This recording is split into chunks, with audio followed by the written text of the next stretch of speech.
दोस्तों, आज हम आपको एक ऐसी साधना बताने जा रहे हैं जो अत्यंत प्रभावशाली है, जिसके प्रभाव से रातों रात आप किसी को वश में कर सकते हैं।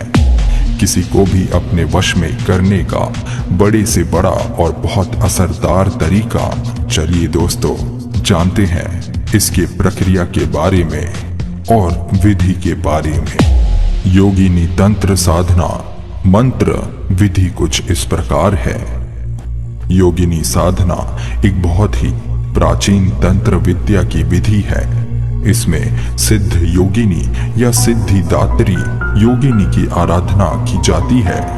इस विद्या को कुछ लोग द्वितीय दर्जे की आराधना मानते हैं, लेकिन ये सिर्फ एक भ्रांति है।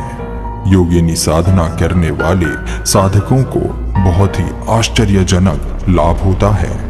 हर तरह के बिगड़े कामों को बनाने में इस साधना से लाभ मिलता है। मां शक्ति के भक्तों को योगिनी साधना से बहुत जल्द और काफी उत्साहवर्धक परिणाम प्राप्त होते हैं। इस साधना को करने वाले साधक की प्राण ऊर्जा में आश्चर्यजनक रूप से वृद्धि होती है।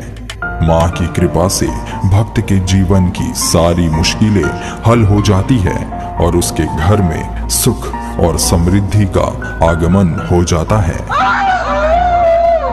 चलिए नजर डालते हैं योगिनी तंत्र साधना मंत्र विधि पर। इस साधना को रात्रि 11 बजे के बाद करना चाहिए। इसे करने के लिए कृष्ण पक्ष की अष्टमी का दिन उचित होता है।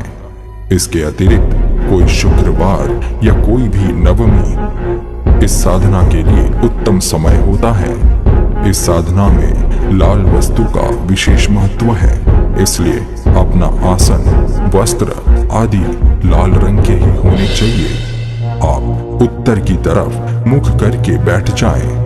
अब आपने सामने एक लाल रंग का वस्त्र बिछा दें।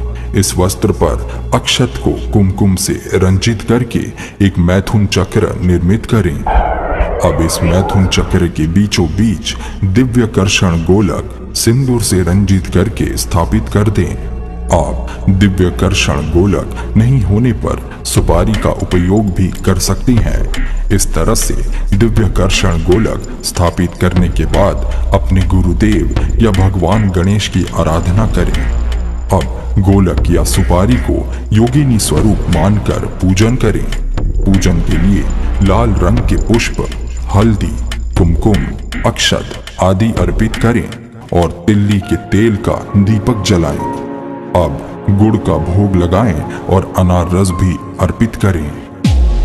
दोस्तों, अब एक रुद्राक्ष की माला लेकर ओम रम रुद्राय सिद्धेश्वराय नमः इस मंत्र का उच्चारण करते हुए एक माला जप पूरा करें। अब थोड़ा सा अक्षत लेकर उसमें कुमकुम मिला लें और बताए गए मंत्रों का उच्चारण करते हुए स्थापित गोलक या सुपारी पर थोड़ा थोड़ा अर्पित करते जाएं। इस दौरान इस मंत्र का जाप करें। ओम ह्रीं सिद्धेश्वराय नमः। ओम ऐं ज्ञानेश्वरी नमः।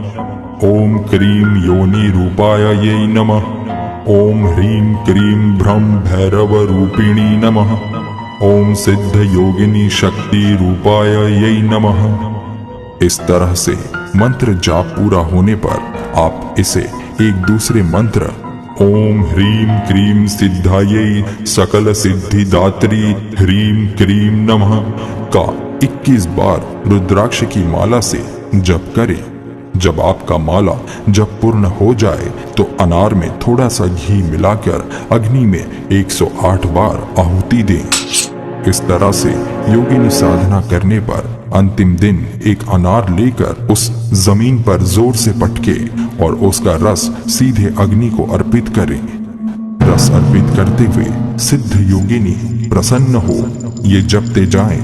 इस तरह से साधना संपन्न होने के अगले दिन पूजन और हवन आदि सामग्री को नदी में प्रवाहित कर दें।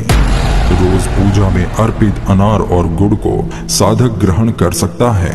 पूजा में रखी गई सुपारी या गोलक को पोंछकर साधक को अपने पास ही रखना चाहिए, लेकिन वस्त्र आदि को प्रवाहित कर देना चाहिए। योगिनी साधना के संपन्न होने पर कन्याओं को भोजन कराना भी उत्तम है। इसके अलावा मां के मंदिर में मिठाई और दक्षिणा भी दें। दोस्तों, इस साधना में और कोई जानकारी के लिए हमारे दिए गए नंबर पर संपर्क करें।